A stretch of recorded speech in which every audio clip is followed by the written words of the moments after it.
Hey guys, it's me, Puppy Goodyear, and well, here we go again. So today I was playing GTA San Andreas, and I was kinda sad, but when I was playing GTA San Andreas, it kinda like put my sadness to a hold, like to a temporary hold. So when I was playing San Andreas, I was happy, and when I wasn't playing it, I was sad. But yeah, so today, well, not today, tonight, it's like nearly 8 o'clock at night right now. I was playing GTA San Andreas, and so I've turned San Andreas into a Grove Street ethno state. I'm on my way to 100%ing the game. Life was pretty good.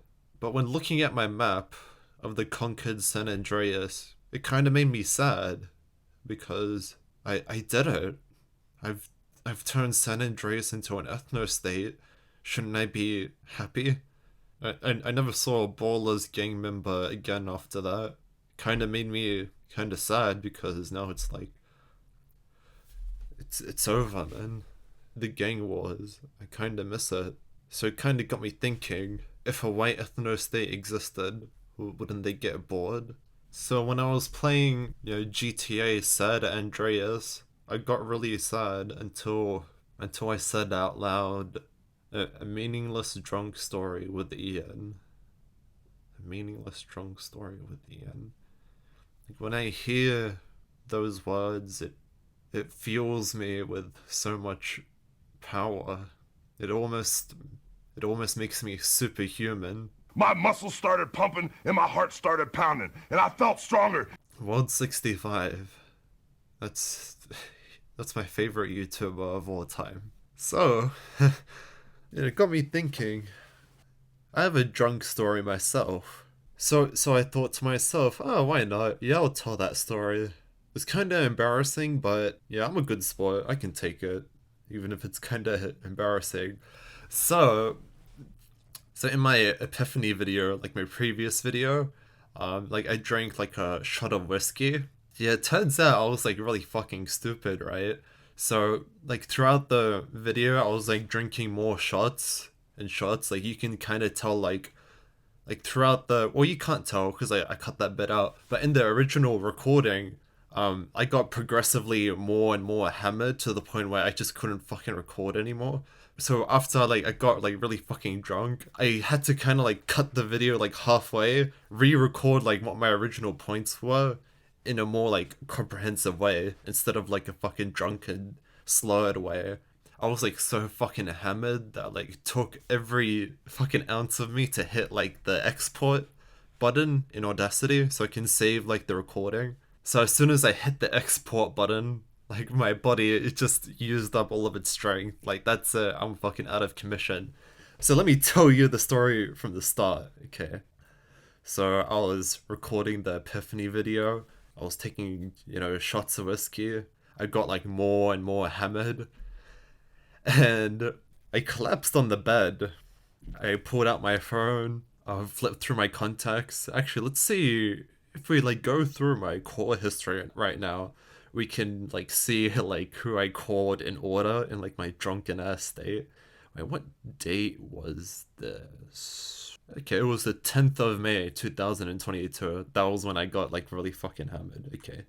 So the first person that I called was Jordan. At first he didn't pick up, but later on he did. But in the first time that I called him, he didn't answer.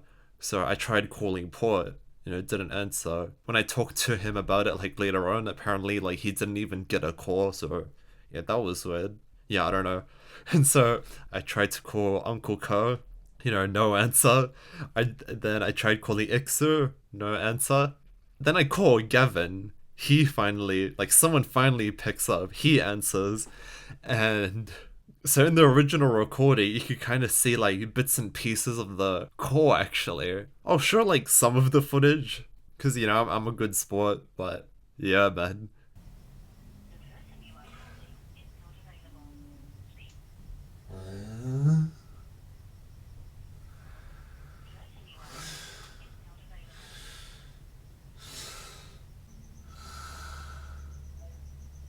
Hello? Gavin? It's Robert. Robert, it's Rob. I'm really drunk. You're the only one who answered my phone. I tried calling Jordan, but they didn't. I'm really drunk. Gavin? So, yeah, I'm home. I'm at home. No, I'm just really drunk.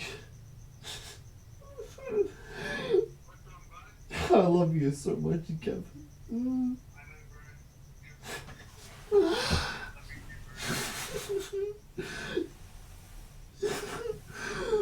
I'm really drunk.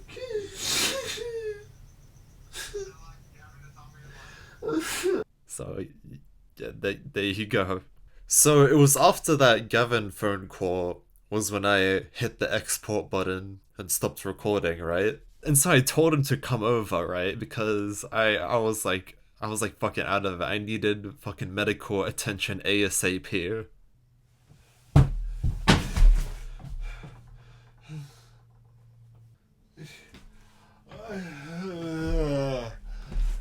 And yeah, I could have called the ambulance, but like I I didn't want to get the fucking government involved. Fuck that. And so Gavin actually agrees to like come over to my house. God bless him, because he like lives quite, far away from me. And at this point, I'm still waiting for Gavin to fucking rescue me.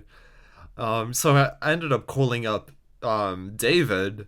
Yeah, he picks up. God bless his heart, because like at the time it was 7 p.m. like for me, but for him it was 5 a.m. So I didn't know that obviously, but like while I was calling him, because I was just like so fucking out of it. But yeah, I feel like just terrible. Like I woke him up at 5 a.m. So during the call with David, I'm like slurring my words. I don't know. Yeah, I don't even remember what I said, but I do remember saying, "Oh my god, it's been so long since I've heard your voice," because before that phone call, like the last time that I've actually like voice chatted with him was like a long time ago. So, it was nice to hear his voice again. And so David ends up like hanging up, which, that's fine, because I'm sure he didn't understand what the fuck I was saying. And so he texted me, please text me. And so I'll like show the text like while I ramble on, just so like it's better to show than tell sort of thing. So we had a little, text conversation, and I'm like slurring my words even in text, which whenever I see, people talking about like drunk texting, I've always thought that like, oh, that's like stupid. Like why would your words be slurred like during text as well? Like in this part right here when I'm like lol, or like the part at the end where I'm like, yeah.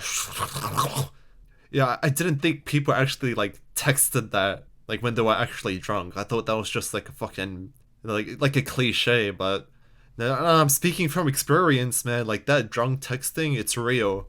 And so after that little text conversation, yeah, Gavin, he ends up making it over. I let him in the door. Like on my way to the room, I'm like stumbling and tumbling, and we make it to my room. And I didn't even notice until like I came back into my room, right? But I noticed that like all of my shit is like knocked over and shit. So I stumbled and tumbled and I collapsed on my bed, and I don't remember what we talked about, but I do remember that I hugged Gavin like 900 times, like, oh my god, thank you so much for coming over. Oh, you're such a good friend. And like, oh, I'm so glad, Jordan, introduced me to you. And so while we were talking about, whatever, he asked me, dude, like, what did you drink? And so using all my strength, I pointed to my desk behind him. And so he looks over to the desk, and it was a Canadian Club whiskey. He looks at the back of the bottle, right? And it says that the bottle is worth like 20 standard drinks. Now, I didn't drink like the entire bottle. I think I drank like 80% of the bottle. And because I'm like I have no tolerance, I got like super fucked up, man.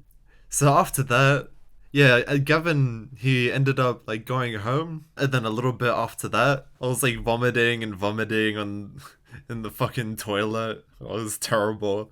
And so I tried to go back to sleep, but I couldn't, right? Because physically, like I felt fucking awful. Like my head was hurting. I had like the worst, stomach pain ever.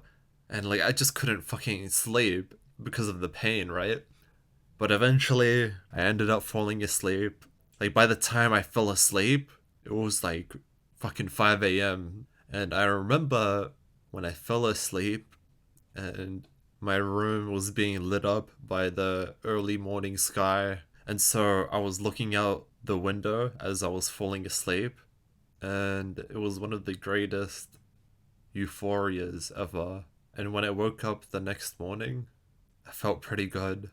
So when I woke up, I was sending out all of my apology texts to everyone that I called. Jordan, yeah, he checked up on me. Uncle Ko checked up on me too. Port checked up on me. He was like, yo, I heard you got like really wasted last night. You good, man? So when I was looking at my text messages, I thought to myself, I'm very lucky that I have friends looking out for me. It's almost like I have my own army. And I'm not saying that like, oh, look at all of these people I can use, but it's more like, oh, look at all of these people who, looking out for me. I'm very grateful for the friends that I have. I kind of want to make it up to Gavin. I should buy him a pizza just for, just showing up to my house and making sure I'm okay. Yeah, that's a good idea. Fuck, I miss primary school. I'm gonna end this video before this turns into a 1 hour video about how much I miss primary school. Anyway, thank you for watching my gay video. It's over.